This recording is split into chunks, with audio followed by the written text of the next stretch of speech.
So I'm traveling to Brickworld Chicago this week, and I just know right now that I'm gonna spend so much money while I'm there. There's so many sellers, there's garage sales, it's like a little small selling thing. I'm not exactly sure, I've never been. And in preparation for all of the buying that's about to happen at Brickworld, I did what any responsible LEGO fan would do. No, I didn't save money. I went LEGO shopping and spent way too much money, especially since Brickworld's right around the corner. And because this is the internet, this is YouTube, of course I'm gonna do a haul video. That being said, a lot of this was very expensive. Please subscribe. First up, we've got the Rebel U-Wing Fighter. This was $170 at Bricks and Minifigs in San Antonio. It comes with these 5 figures here. I'll just show a close-up of the box. Ross has been really working on a Star Wars display room. It's literally our guest room that is also a Star Wars display room. It looks so cool. We've been working so much on that. So I really need to do a vlog on that at some point, like a little mini room tour of what's going on, what our plans are for that room. And I'm telling you that because this set's gonna go in there once it's built, or maybe just in the box. I don't know, we've started doing that, like just displaying the boxes sealed, because why not? And I'm honestly just more excited for Ross than anything, because I have this Lego room, I have the Lego City room. Ross just has like a little squirrel corner, I call it, with like a few Star Wars sets around him. It's really kind of sad, and I feel bad about it. So Ross finally has his own Lego room to do whatever in. He has like a record player going on there, all the botanicals. The Rolling Stones art is on the wall, so I'll definitely do a room tour of that at some point. It's looking so good. So yeah, this is a set that Ross missed out on while it was still on the shelves. So I'm happy he found it at Bricks and Minifigs. It's still like new in box, it's sealed, so he's gonna have a lot of fun building this. Maybe we'll do a build stream on it, maybe not. Let us know in the comments if you want to see that. Next up, we've got something from Bricks and Minifigs in Austin, Texas. I actually got this last time I was in store, so if you saw that video, you already know what this is. It kind of fell apart in the bag, so just bear with me. 3 days later. Here it is! This is the yellow Submarine. This is from LEGO Ideas. I don't even know what year. 2016. Pro tip, it always gives the copyright on the instructions or the box. The more you know. But anyways, yes, I got the LEGO Ideas Beatles Yellow Submarine. That's kind of a mouthful. And this is something I actually had on my list for the longest time, but it's the kind of thing like, I don't need it at any point. I was just gonna wait for it to show up at Bricks and Minifigs, because then you don't have to pay shipping. And that's kind of nice. Shipping can be very expensive. And so I picked this one up because my dad's birthday and Father's Day are coming up very soon, so I was thinking he might like this, and worst case, like if I change my mind and I'm like, you know, he actually doesn't like Lego, maybe this wouldn't be a good gift, and I could maybe keep it for myself. It was $120, so I don't think that that's too crazy of a price. To be fair, I did not look it up on Bricklink, but their stuff is always very reasonable. And then here's all the different minifigs and accessories that come with this set. You can see the yellow Submarine. Is that printed?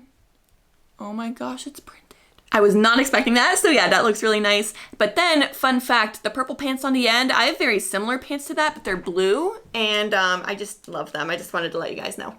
So for this next one here, you can kind of see what's going on already. It is indeed a LEGO Harry Potter set, and I just wanted to give some backstory around the set first. So what a lot of people don't know, which is totally fair because like I don't really talk about it on this channel at all, is that I'm also in the Zavi influencer program, and Zavi has all sorts of different LEGO sets before the US does, because the release dates for sets, like it'll be August 1st for the US and Canada, and then it's like June 1st for the rest of the world. And this was kind of one of those cases. I think for the US it's like June 19th or 23rd or something. So it's not as extreme as like an August 1st release date versus June release date. But essentially Zavi reached out to me and asked if I wanted to participate in a gifting opportunity for the new wave of LEGO Harry Potter. And I was of course like, yes, these sets look incredible. So the one I decided to get is the Ministry of Magic. And I decided on this one because it's not Hogwarts. You guys know I don't really collect the Hogwarts sets. And it has this really cool like modular component to it. Like it's all modular. So there's a lot of different opportunity and variations you can do on the set. Because whenever new LEGO sets come out now and I'm deciding like, should I get this, should I not? I try to figure out like, does it fit into like my display wall behind me?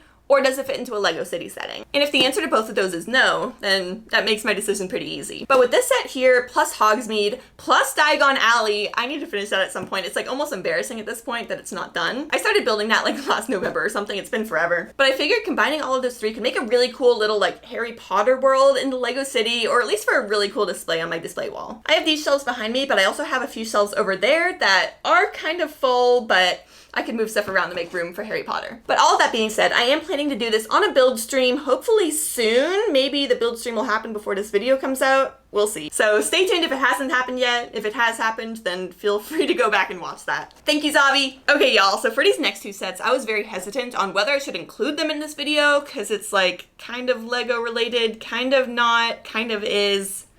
You decide. But essentially, Ross is a huge Halo fan, and we're also both pretty big Pokemon fans. And he went to San Antonio recently, and his friend gifted him 2 different sets, and they're not what we would normally buy for ourselves, which also makes it kind of fun and exciting and something new to try. So let me show you.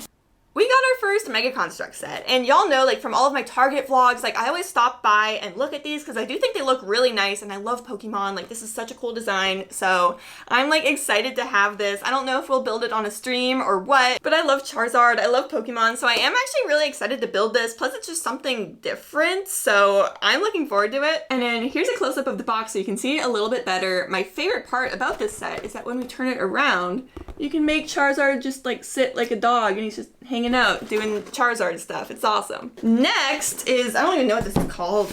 What is, all right, so this is the Covenant Needler, and it looks vaguely familiar from all the many hours Ross spends playing Halo. I feel like I've seen this a bunch just from like walking by when he's playing. Ross is a huge Halo fan, so I know he's gonna have a lot of fun building this. It's just something totally different. I've never even touched anything that's not Lego before, so hopefully he'll let me like experience that a little bit with him. So yeah, these were both given to us by Ross's best friend, Colin, in San Antonio, so thank you, Colin. In that same weekend that they were visiting each other in San Antonio, they went to a few different bricks and minifigs and picked up this set as well. This is the Duel on Geonosis, set number 75017.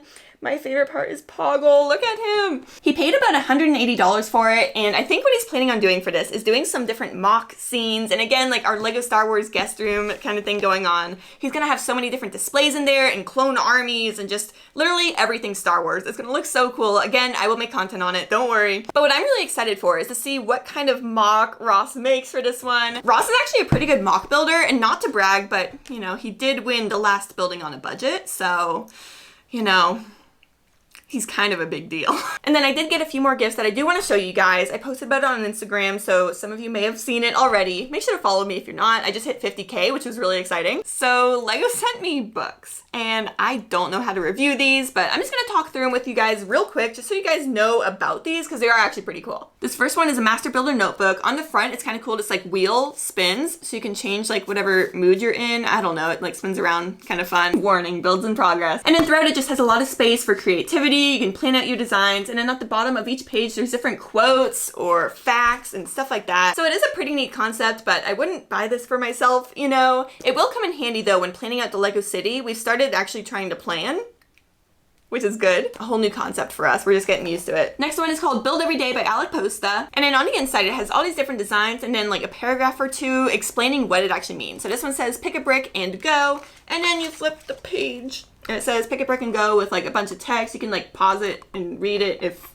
you feel like it. And then you flip again and it's a whole new concept. So that's kind of the concept of the book. I feel like all of these books here are something that you would get for a Lego fan for Christmas or something, because all of this is not stuff that I would personally purchase for myself, but if I got it for Christmas, I'm like, oh, this is so cool, neat. And then third, we have The Art of the Minifigure by Brian Barrett, and this is basically a coffee table book. It essentially just gives a full history of the minifigure. So it's actually really neat to flip through, especially as a newer fan, because I don't really know any of this. I know pretty much everything from like 2019 on. Before that, who knows? And of course, there's a whole section on classic space, which reminds me of something kind of fun in my room. We obviously hate classic space here. Okay, so I have 4 things left. 3 of them are minifigs and big figs that Ross got while he was on a little business trip. Mr. Business over here. So we'll save those for last. This other one is super interesting, and you could almost say that it sucks, because it's literally a Lego vacuum. I'm literally opening it for the first time right now, so I have no idea what this looks like, but this was sent to me from Clean My Bricks, and it's a Lego vacuum cleaner. I have no idea what to expect from this. I'll be testing it out over on Instagram and TikTok, so again, please follow me if you're not. Hopefully this does actually suck, because, you know,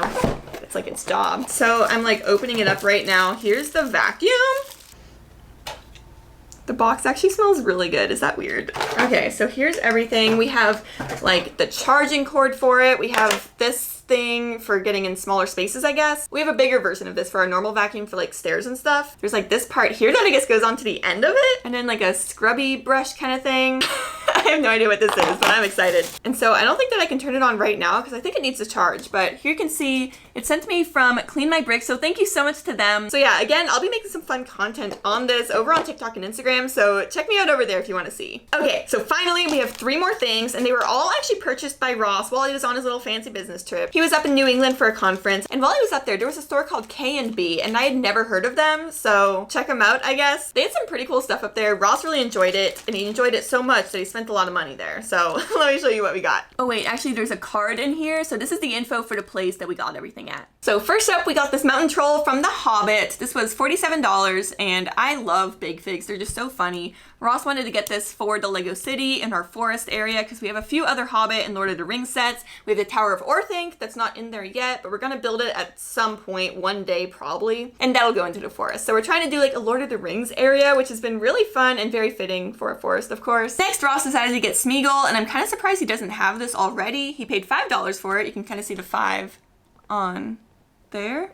Maybe. There it is. Really creepy looking dude. I haven't seen Lord of the Rings yet. I know. I need to see it. I'm sorry. And even having never seen it, this guy still really scares me. So I feel like that's saying something. Okay, and then this one here is one that surprised me the most. So this is a tactical droid. He paid $80 for it.